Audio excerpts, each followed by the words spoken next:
So, James, we've had a really interesting set of local election results in the last few days. Why don't we recap what the biggest and most impactful results were and what your key takeaways were? I mean, clearly it's a pretty bruising weekend for the government.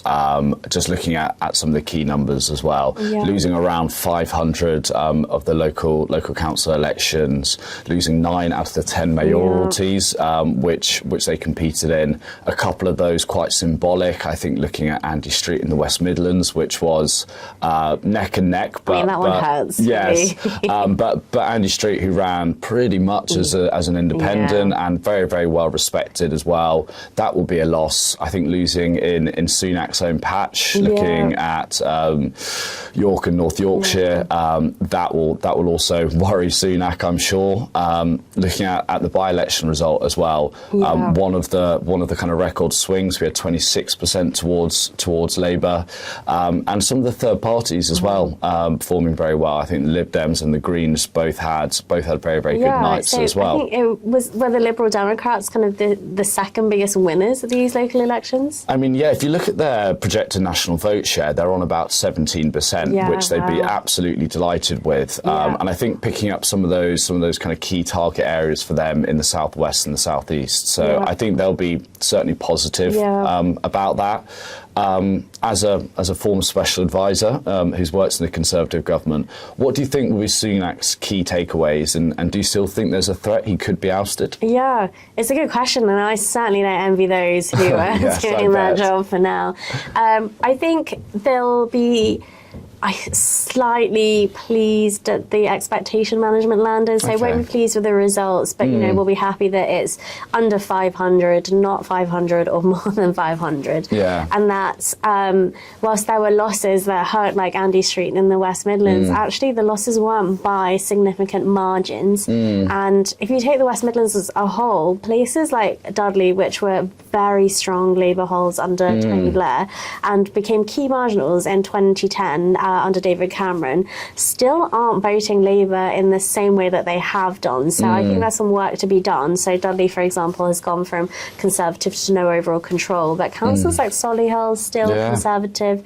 So I think there is still more work to be done in the Brexit voting seats. Yes. I think where there will be a threat is on the threat of the left and right. So obviously reform and the impact of kind of reform on the political agenda, we all know. But the one that was really interesting was the independent candidate that stood in the West Midlands, who, turned up to his count in a Lamborghini and polled around 10% instead of, 3%, and was backed by George Galloway. So these are candidates who are sort of sweeping up, I guess a lot of them Muslim vote post-Gaza, but I think that threat is really unknown. We haven't seen successful independents on such a scale before. So what that will mean for general elections, I don't know. And on whether he's gone, well, Suella Braverman doesn't think he needs to go. So hopefully that will be the might just hold on. He needs. But I guess, what were your takeaways for Labour, James? I mean, clearly Starmer's going to be happy. I think it was a good weekend for him. Where we are in the electoral cycle, he'll be very pleased where Labour are currently stood. I think there was a couple of key ones for him.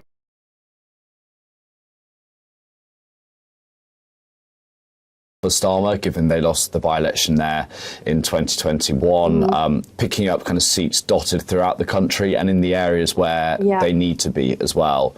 I think one area which may concern them a little bit is there has been a drop-off in some of the metropolitan areas. We saw the Greens take control of Bristol Council, in some of the kind of heavily kind of Muslim regions of the UK as well. Clearly, as you said, the stance on Israel-Gaza has impacted them, and that's something which Pat McFadden, the National Campaign Coordinator, acknowledged himself. And I think you have people looking at the projected national vote share. This is something that the government were keen to stress over the weekend. Only 9 points, which puts us in hung Parliament territory. So I think just as a reminder, so the Conservatives were polling around 25% according to Cephologists. And Labour were on about 34%. About 34%. I mean, as we always do with this, we'd urge a little bit of caution about reading too much into this. The gap isn't as big as it could It's we not, thought it might. no, and I think, yeah, as you said, look, it's local elections. People tend to vote differently. There weren't elections in Scotland. Absolutely. But I think in Labour HQ, had that number been closer to 12, 13%, they'd be a little bit more comfortable. So I think positive, but yet to quite seal the deal.